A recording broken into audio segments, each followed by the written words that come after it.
ఇప్పుడు తెలంగాణ రాజకీయాల్లో ఉప ఎన్నిక వేడి మాత్రం చాలా చర్చనీయాంశంగా జరుగుతుంది.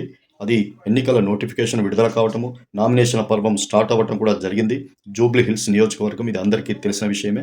ఇక్కడ కాంగ్రెస్ పార్టీ ఆల్రెడీ చిన్న శ్రీశైలం యాదవ్ కుమారుడైన నవీన్ యాదవ్‌ని అక్కడ పెట్టడం జరిగింది. క్యాండిడేట్‌గా డిక్లేర్ చేయడం జరిగింది. బీఆర్ఎస్ నుంచి మొన్న ఉన్నటువంటి ఎమ్మెల్యే అకస్మాత్తుగా మరణించినటువంటి మాగంటి గోపీనాథ్ గారి ఆహ్, వాళ్ళ భార్యనే మరి క్యాండిడేట్‌గా డిక్లేర్ చేయడం జరిగింది. ఇప్పుడు బీజేపీ మాత్రం ఇంతవరకు కూడా క్యాండిడేట్‌ని పెట్టలేదు. బీసీ క్యాండిడేట్‌ని పెడతారనేది మాత్రం తెలుస్తా ఉంది.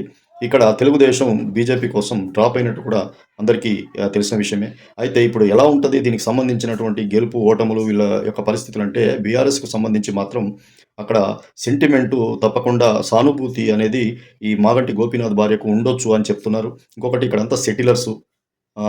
ఎక్కువ ప్రభావం ఉంటది. జూబ్లీ హిల్స్ నియోజకవర్గం అంతా కూడా సెటిలర్సు. అలాగే మరి చాలా వరకు ఈమె భర్త చనిపోయాడు. అంతకుముందు 2 సార్లు ఎమ్మెల్యేగా చేసి వాళ్ళకు వీళ్ళకు కొన్ని అభివృద్ధి కార్యక్రమాల్లో కావచ్చు, పర్సనల్‌గా వాళ్ళకు దగ్గరుండి వాళ్ళని చూసుకున్నటువంటి సందర్భాలు కావచ్చు గానీ, చాలా వరకు మాత్రం ఆమెకు ఈ సానుభూతి ఇది ఉందని చెప్తున్నారు. కానీ నవీన్ యాదవ్ కాంగ్రెస్ సంబంధించి అంతకుముందు ఈ ఎంఐఎం నుంచి పోటీ చేసి చాలా 2 సార్లు కూడా ఒకసారి సెకండ్‌లో ఒకసారి థర్డ్‌లో ఒంటరిగా పోటీ చేసి ఆయన ఇండిపెండెంట్‌గా పోటీ చేసి కూడా 15,000 ఓట్లు సాధించడం జరిగింది. అలాగే బీసీ క్యాండిడేట్ అవ్వటం, ఈ బీసీ మంత్రం నడుస్తున్న ఈ ఈ రాష్ట్రంలో బీసీని ఎన్నుకోవాలనే ఒక ఉద్దేశ్యం కావచ్చు. యాదవ సామాజిక వర్గం మరి ఎక్కువగా ఉండడం కూడా దానికి ఇది. ఇంకోటి ఎంఐఎం సపోర్ట్ కూడా వాళ్ళు కూడా పోటీ చేయకుండా నవీన్ యాదవ్‌కు సపోర్ట్ చేసే పరిస్థితి కనపడుతుంది. పరిస్థితి మాత్రం ఇలా ఉంది. బీజేపీ క్యాండిడేట్ టీడీపీ కూడా ఇక్కడ సెటిలర్స్‌లో టీడీపీ చాలా వరకు ఉంటుంది.